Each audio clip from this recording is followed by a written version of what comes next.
অল্প কিছুক্ষণের মধ্যে আশা করতেছি লিডার বিমানবন্দরে পৌঁছবেন।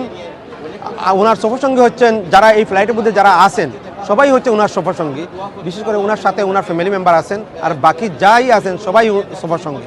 অবভিয়াসলি আমরা ওনাকে খুবই মিস করবো, আমি শুধু না, আমাদের যা নেতাকর্মী আছে এবং কি আমাদের কমিউনিটির লোকজন ওনাকে খুবই মিস করবে এবং মিস করতেছে। তারপরে তো উনি দেশে যাচ্ছেন, গণতন্ত্র কোনো উদ্ধার হবে, ওনার মাধ্যমে উনি প্রধানমন্ত্রী হবেন, এইটা যে আমরা দেখতে পারবো এইটাই যে আমাদের খুশির, এইটা ভেবে আমরা খুব ভালো লাগতেছে আমাদের।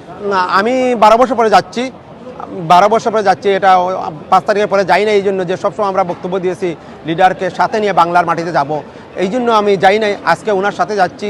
এই যে সাক্ষী হতে পারতেছি এইটা নিজের কাছে খুব ভালো লাগতেছে। আমি আপনার মাধ্যমে দেশবাসীর কাছে আমি দোয়া চাইতেছি, আপনারা দোয়া করবেন আমাদের নেতার জন্য, যে উনার যে বিমানটা বাংলার মাটিতে ভালোভাবে ল্যান্ডিং করতে পারে, উনি বাংলার মাটিতে সুস্থভাবে পা রাখতে পারেন। এই জন্য আপনার সবার কাছে আকুল এবং আপনার মন খুলে দোয়া করবেন আপনারা।